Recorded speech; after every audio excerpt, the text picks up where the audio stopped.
Hi, folks. Welcome. Good to see you all today. Thanks for joining us.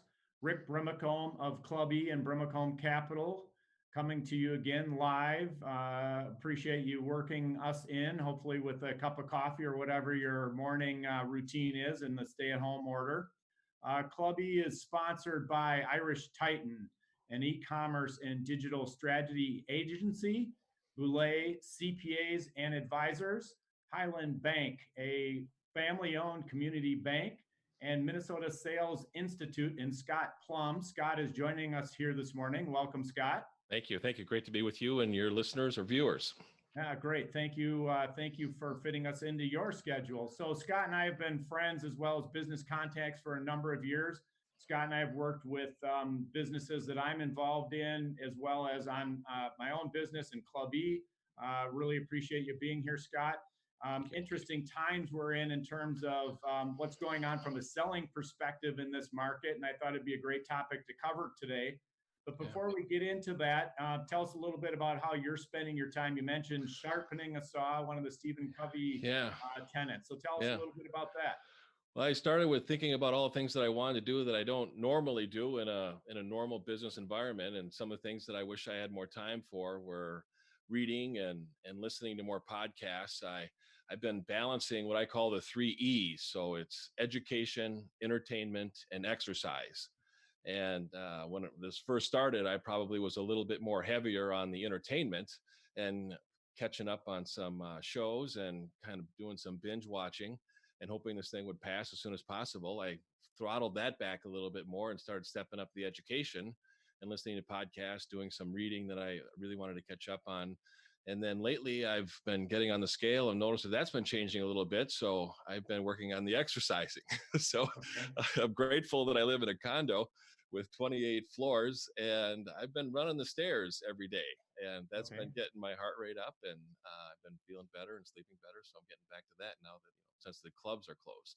Yeah. So I heard a thing on the radio yesterday, survey of how many people have gained weight and how many people have lost weight. So you're saying you're not necessarily on the side of that equation that you'd like to be. Exactly. And I feel like the governor has given me a deadline and a timeline. So I can project out my plans based on his plan of May 4th. And hopefully there will not be any changes in that. But all right. Well, running those stairs sounds good. I've been working out here in the house as well, and as well as trying to walk the neighborhood. So for the audience out there, way for you to get involved is to do hashtag sales in the comment section, as well as turn in any questions you have. Also subscribe to YouTube or Facebook to follow the Club E community. Hit the notification bell, and so you'll hear when we do future events.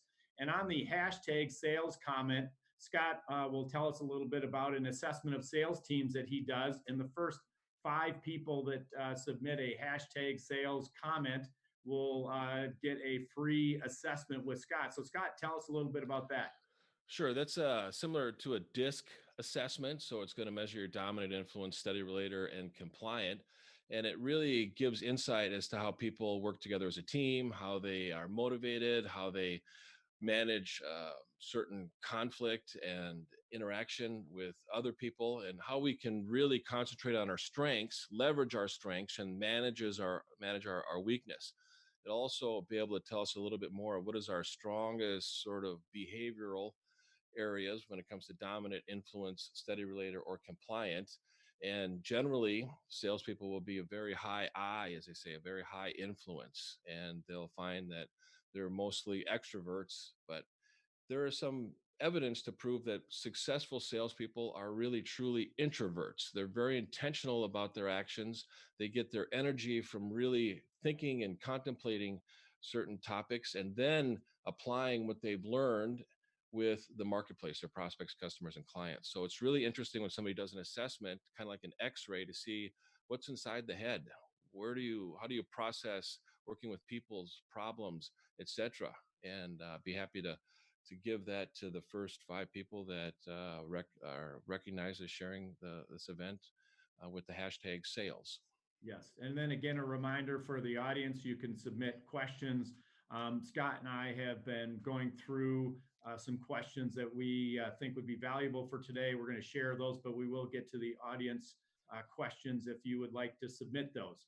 So, Scott, the world we're in is kind of interesting, and people are not quite sure how to push on the sales side. How is pushing too hard? Do they back off? How much to back off? So, how does this situation affect the process or the prospects in their buying process? Well, looking at the marketplace, I think it's most important that you stay in the game and you don't let completely off on the gas, but you might change your conversations a little bit with your prospects. I think now is a great time to call past clients or past prospects and catch up with them and see how this is affecting them. And with the current prospects that you're working with, some salespeople had deals in the works right now and they're kind of stalled out and they're not moving forward. And I always hate the term when a salesperson says, I'm just calling to touch base. What are we playing baseball? I mean, you're basically saying, I don't have anything to do, so I'm going to call you and interrupt what you're doing. And I know it's a little bit extreme when I say that, but I think every call should have a goal. Every call should have an objective. What do you want to accomplish on that goal? What's the purpose of that call? So when you're talking with prospects right now and you had a deal in the works, I think it's important to find out how the process has changed, how the criteria has changed, how the people involved may have changed, how the solution that you prescribed may be different now. Maybe the criteria that the company is looking for is saying, how do we work with a company like yours or a service like yours under a condition of today? And that criteria has changed. I think some of the priorities have changed and how companies are evaluating the products and the process of how they go about purchasing. And we don't know that unless we call our prospects and ask that question. One thing that turns off prospects the most is a salesperson that is assumptive. I sent the proposal out and well, I didn't send it out, but I had it ready to go. And it was the week of March 16th. And that Monday is what pretty much everything just shut down. Yeah. And I did not send the proposal. And I didn't know when I was going to send the proposal. About 2 or 3 weeks went by, and I really kind of felt like now was the time to send the proposal. And I sent it with a cover letter saying, I had this ready 3 weeks ago, so I didn't want to think that I wasn't prepared. But I didn't want to send it because I assumed that maybe your attention was focused on other areas when it comes to working within the company and then working with your sales team and really kind of getting a new balance as to how you work with your group. But I kind of feel like I'm hearing people are really getting their feet underneath them. They're really starting to adapt to the marketplace. They're really starting to focus on top line revenue growth and they're working on developing their sales team. Of course, I don't want to assume that's the case with you since we haven't talked since, 3, 4 weeks ago. And I could be completely wrong. But I thought I would send it and then you can decide what the timing is like and how you want to go about incorporating this. And I got a really nice email back that day. He said, You're absolutely right. I've been focused on other areas. If you would have sent it, it would have just gone to the bottom of the pile. And of course it would have. I totally understand that. And I probably would have done the same thing if the roles would have been reversed. But knowing when to cite something is really going to be able to have a sense of your finger on the pulse and going on what's on the marketplace and to be able to understand what your prospect is going through. What's your prospect's priorities right now? And you're still on the list. You just may have dropped down a little bit. But Yeah. again, that's being assumptive. So we really don't know unless we call, ask, have an empathetic conversation, have a personal conversation. Keep in mind, in most cases, you're talking to people in their homes. And that's a very personal conversation. I've noticed that it's not that I have more time, I have more quality time and I don't have as many distractions within the office. And I've got less to dos within a day, but they're high quality to dos and they're great conversations. I've had people that I've worked with in the past call me and ask me, how am I dealing with this? How am I working? What am I working on? What do I see changing? And I see a lot of changes in the sales force with, it's kind of like the example I use in the description. It's like the tide went out and now the jagged rocks are exposed.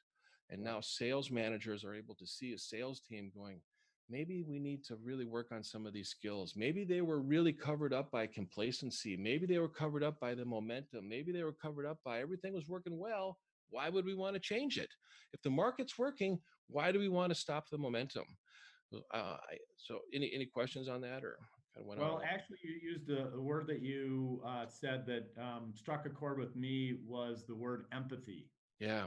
Yeah. And we're in an environment right now that showing compassion and empathy, I think, is really important, not only for your prospects and past customers, but coworkers and your neighbors and people you might be crossing paths with out at the grocery store or running the stairs in your condo building.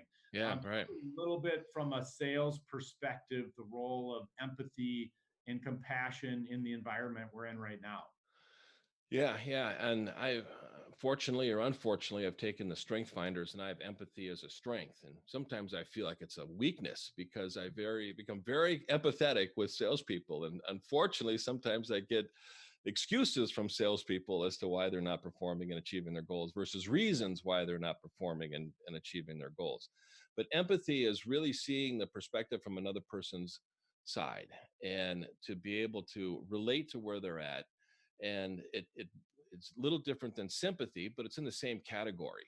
And the empathetic personal conversations may be related to how is everything affecting people personally. Now, we've all heard before that people buy emotionally and they justify it intellectually. Look at how this pandemic has affected all of us emotionally and how we've reacted to it versus responded to it. And as more time is going by and we're becoming accustomed to the new reality, we're starting to respond to it a little bit more intellectually than reacting emotionally. Now, it's possible that this pandemic, the state of the marketplace, has also given a, an urgency of your product, your solution with your prospects.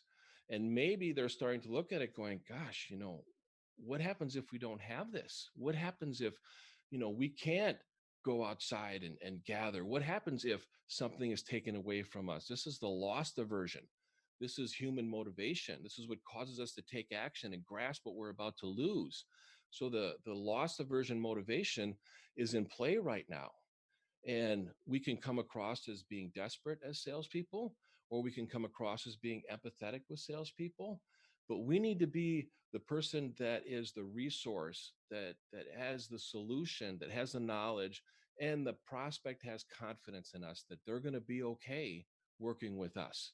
And that's through empathy and those personal conversations. Sure. And you mentioned coming off as desperate versus being empathetic and showing compassion.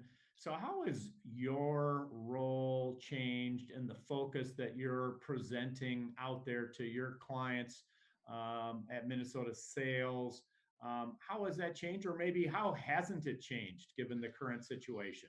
Well, I really work with two types of groups. I work with salespeople. So I'm working with them on developing their skills and knowledge. And I work with sales leaders or sales managers. I find that salespeople need to be reminded to stay in touch with customers, clients, prospects during this time, and to be able to have those personal conversations. And also, now is the time to really work on seeing how a new salesperson from outside of the company, as a working with a prospect, works with an incumbent at a company, somebody that already has the business. And prospects and customers are going to be able to compare the incumbent who has the business and a salesperson calling on them and who wants the business. And when the incumbent is not being empathetic and sympathetic and reaching out to their customers and their clients, asking them how they're doing, how their service that they're providing can change, how the customer's interaction with the provider can change, and how we can identify what's missing in the relationship. And it could be just as simple as that attention and the commitment to customer service becomes more of a spotlight. So salespeople that want to get into a business that they don't have right now, it's easier to get in. And in some cases, there's not as many distractions for people to be able to say, well, this isn't important right now. Sure. And it's possible that it could change too. But again, I don't want to be assumptive. It's just another perspective. Okay. So as long as they're getting their stairs run in the condo, they can work in other calls, but they Yeah. don't Yeah. interrupt their sales run or their stairs run. Right. Okay, question from Jackie in Minneapolis. Jackie asks, our salespeople aren't meeting with prospects face to face during the sensitive time and perhaps into the future. So how do they adapt? So in other words, how do sales folks adapt who are used to face-to-face interactions? Well, that's one of the jagged rocks that's really starting to be exposed is the building trust and rapport without the human interaction, without the body language. And we've all seen that test or that assessment as to what percentage of communication and how trust is built. And a lot of it is body language. I think at 55%. Now we're starting to go with voice via the phone or doing a Zoom call or a webinar or something like that. So that can be a little bit more personal. Some people don't want to do that. I think it's a great way of building trust when you're doing a video, but it's really working on the skills and the techniques when it comes to working on the phone.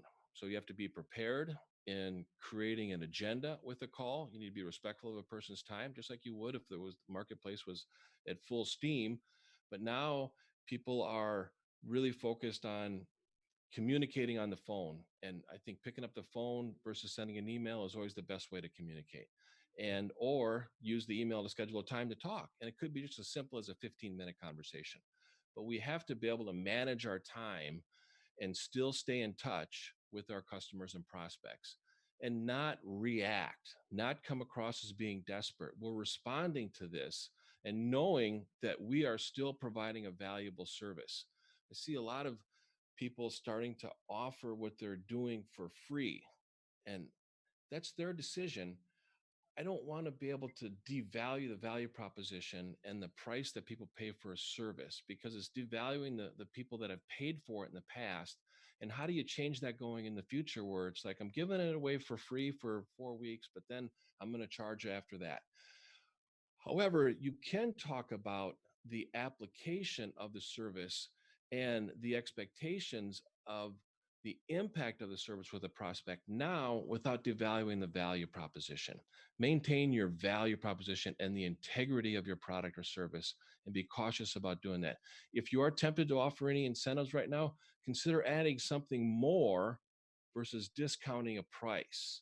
When you add more, you're delivering more value and you're still generating enough revenue. And adding more is sometimes those areas that have a lower cost of goods sold. So there's a higher profit in it when it is sold, but it's a lower price when you do offer it. Very good point. Thank you for sharing that. Just a reminder to everybody that you can submit your questions. And if in the comment field you do hashtag sales, the first 5 folks are going to get the free assessment of their sales team from Scott. Again, just a reminder to subscribe to the YouTube or Facebook channels. Hit the notification bell so you hear when we're up and running with our next event, which actually we're going to be doing on Saturday. Scott, back to sales. You talked a little bit about adding things and how that allows you to keep your price point, make the revenue you want, and the margin you want. Talk a little bit about the value proposition and how value propositions maybe have changed or haven't changed given the current environment. I think the value proposition can change on the specs that you're offering. So you can look at what's included and what's not included in the specs and the impact of the product or service. I heard a great line from Tom Wininger, who's one of my mentors and a sales trainer for many, many years. And one of the lines that he said is the value of your product or service is in the application of the specs. So looking at the specifications of a product, that's not valuable. It's the application of the specs in the marketplace and how it affects you personally is where the value is defined.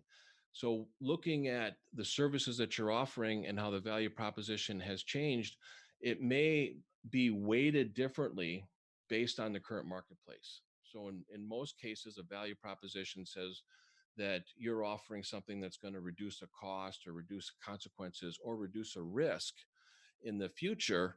And when you really concentrate on increasing the cost, consequences, and risk, and that's compared to a price, that difference is value. So you want to be able to always focus on offering value, and value is defined by the prospect, not the salesperson. asking questions to see how your solution that you have prescribed in the past or in the future with future prospects after this pandemic is over with, they may weight different specs differently. There may be a different prioritization of how they see the application of your product or service within the organization. And then how does that affect them and their team personally? So the value proposition may change. I love the question.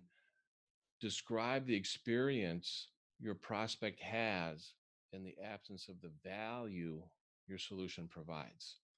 Say that one more time because I think that's an Sure. important point. Describe the experience your prospect has in the absence of the value your solution provides. Basically, what happens if they don't have what you have? Yep. What happens if they don't buy?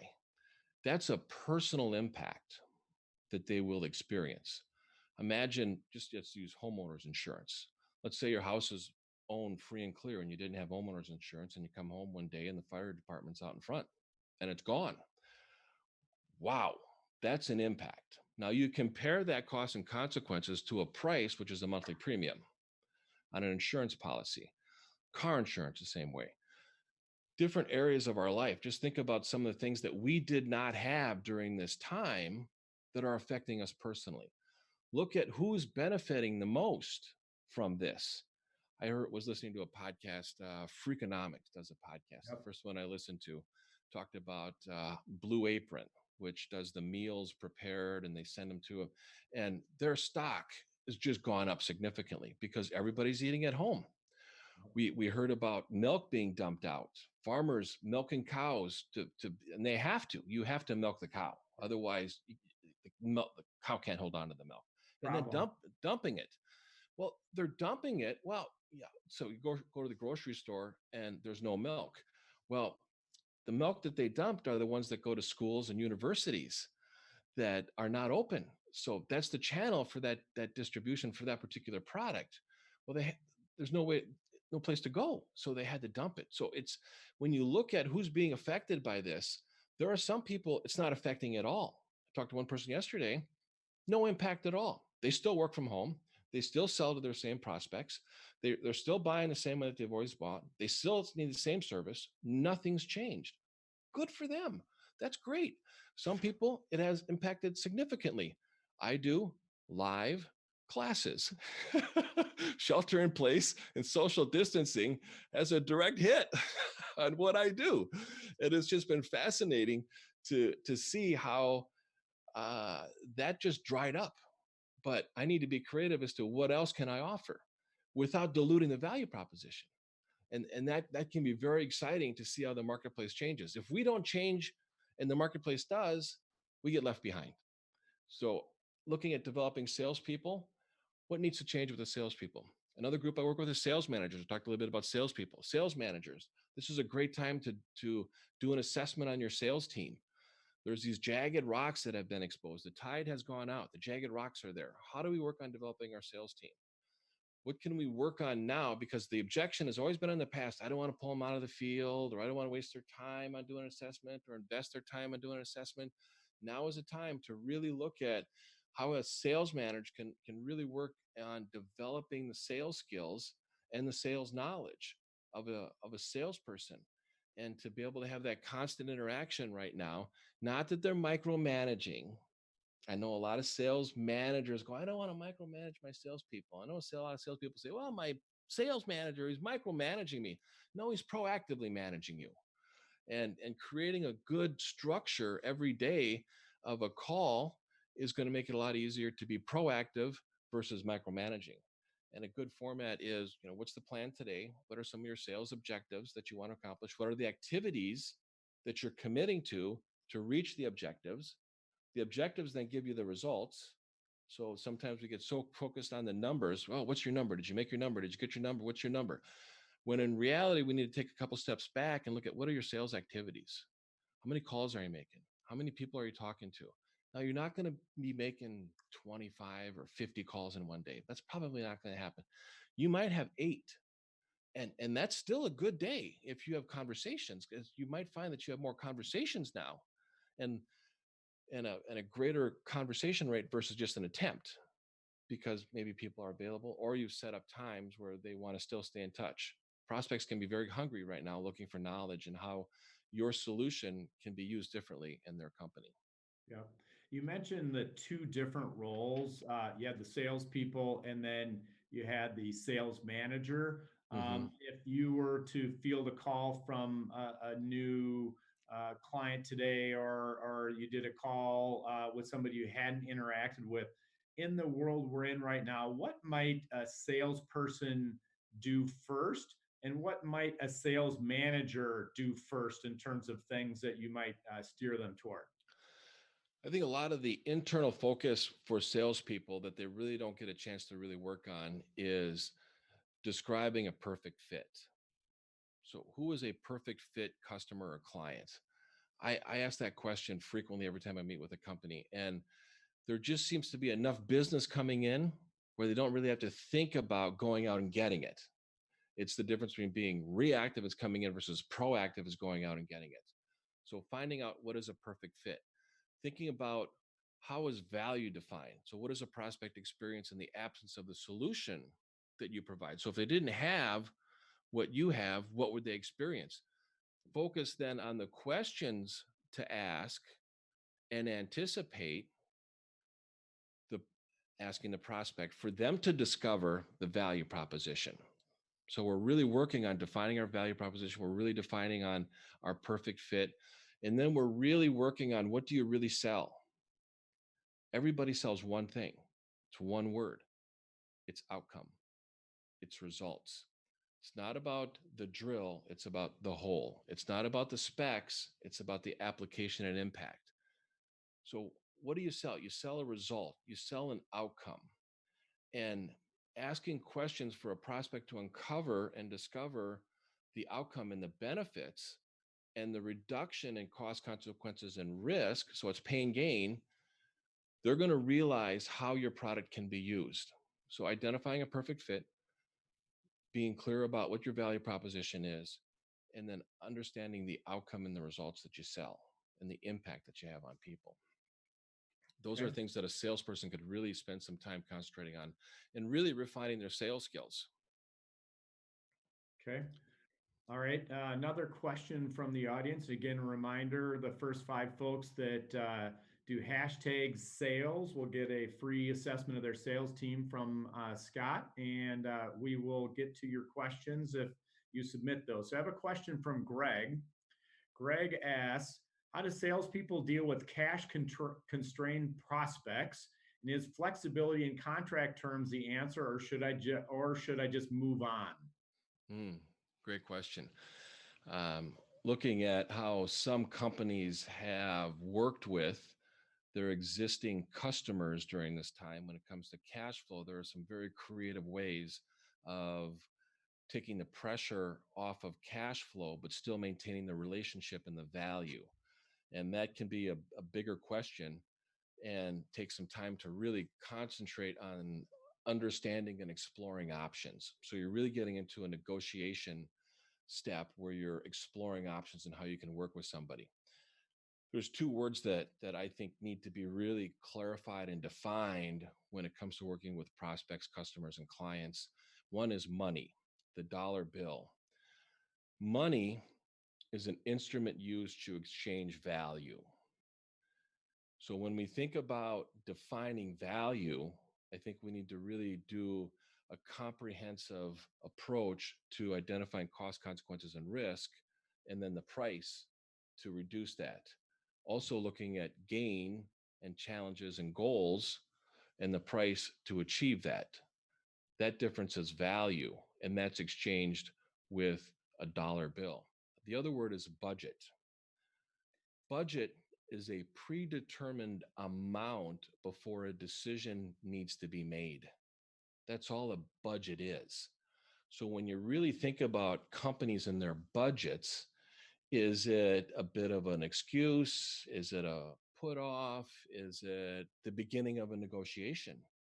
Because they're coming at you going, wow, we really don't have the budget. We don't know we can, spend that much, or that's more than we anticipated. And then if you don't qualify it and you didn't do a good enough job of really setting up the cost, consequences, and risk if they didn't have your product or service, and your immediate reaction is, well, let's take 10% off. And you're negotiating against yourself. Wait a minute, time out. Let's not just jump to doing that.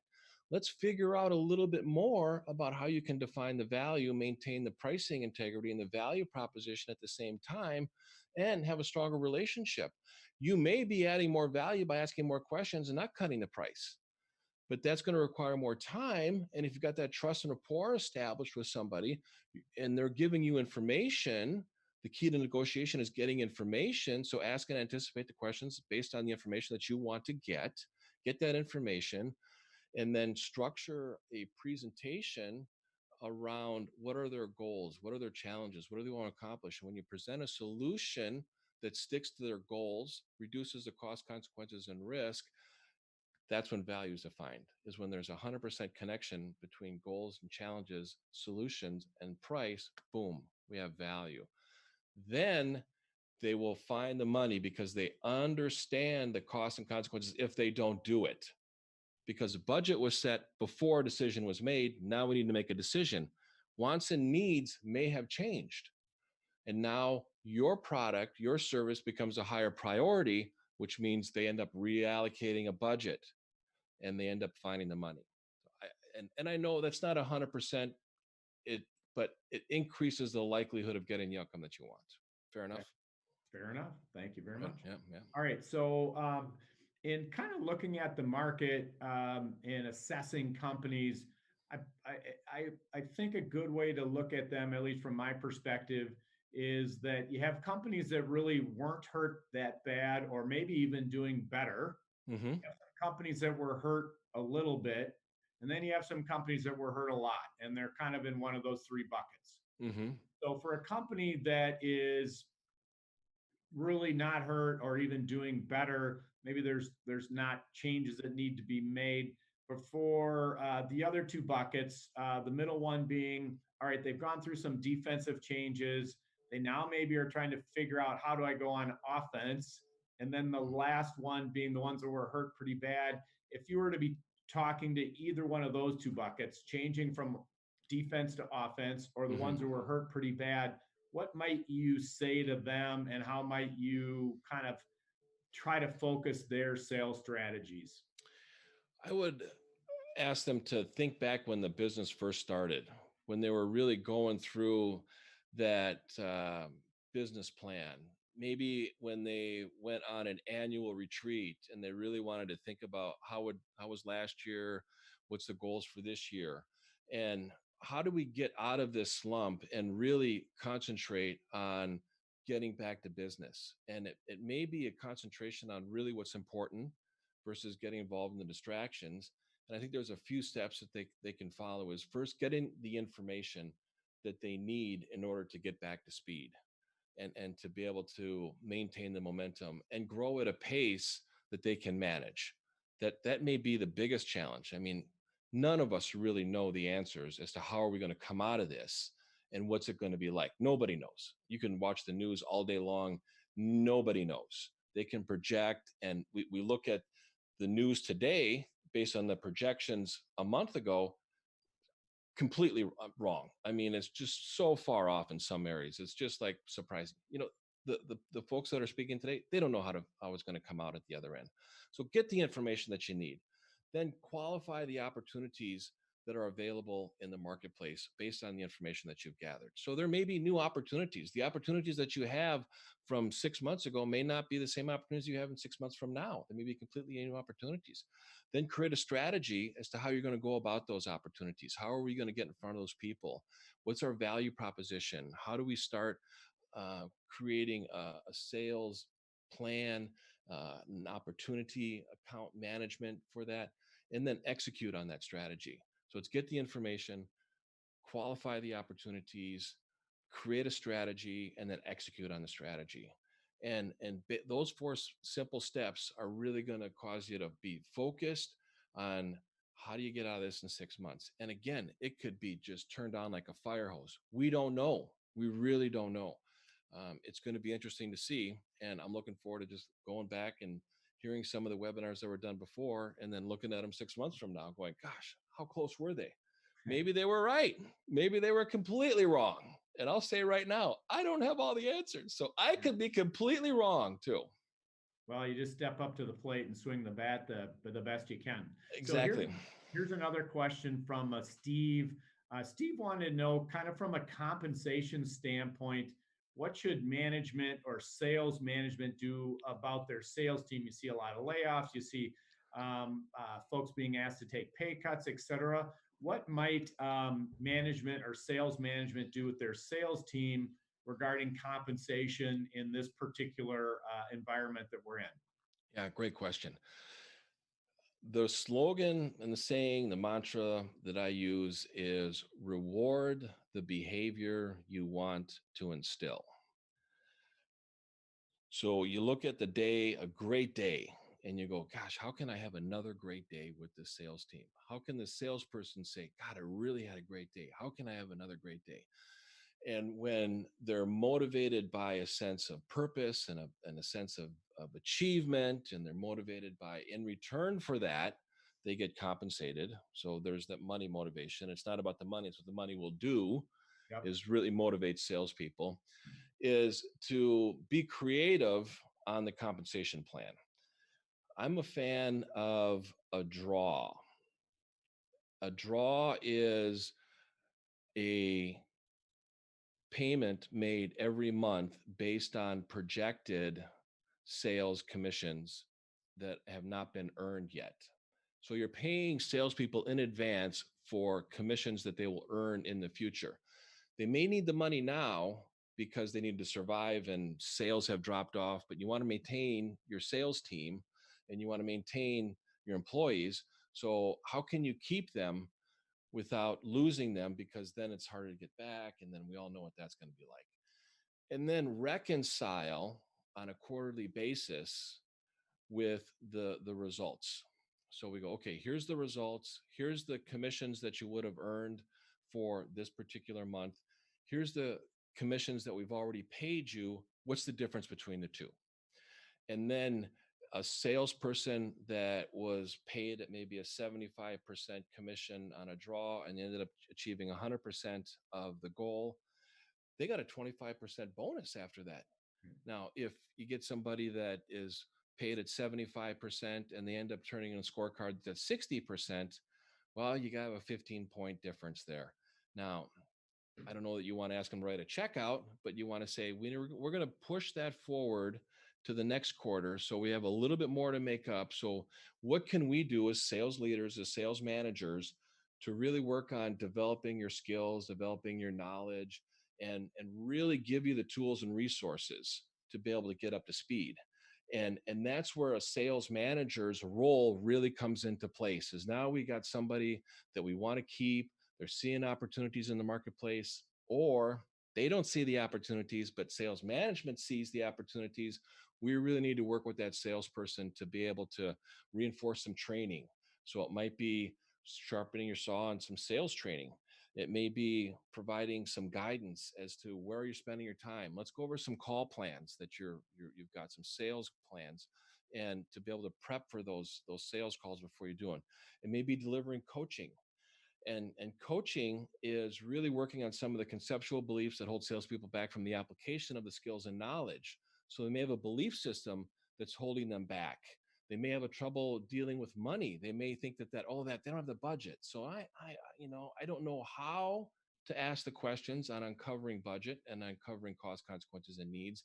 Or I know, but I have a mental hang up on asking those questions because of how I spend money or how I buy. I assume that the prospects are going to follow the same process. And that's simply not true. People are going to buy for their reasons, not yours. But we can have a belief system that doesn't support the application of the knowledge. And then also, we've got resources. Companies have resources that the sales teams need to use. And it's a sales manager's job to really work on the resources. So everything is really focused on the sales force capabilities, on how good is your sales team. And it's really focused on the skills and the knowledge and the application of that. And if they're not applying what they know, that's that's the coaching opportunity for a sales manager. Great. And if Some folks in our audience want to get a hold of you, mnsales.com, Yeah. www.mnsales.com is your Yeah. website. Right. Right. Yeah. Feel free to call too, 612-789-5700. All right. And then just to kind of wrap things up, any closing thoughts, any things that come to mind after our conversation here today, and anything else you'd like to tell our audience? I think right now the most important thing is not to be desperate, not to feel like this is the end of the world. We're going to get out of this. When we get out of it, what are we going to do? What are we going to do different? How can we be optimistic with it? And optimism has two different definitions. One is being hopeful before a decision is made, and the second is dwelling on the most positive aspects after a decision is made. And we're going to get back to it. We need to figure out how are we going to be able to maintain a positive attitude in doing it, and not to become desperate and not become distraught. And we're seeing some people are becoming very desperate right now, and it's really sad to see. And I think the sooner that we can get back to work and the sooner we can all be safe getting back to work, then I think there's going to be a renewed hope and optimism in the marketplace.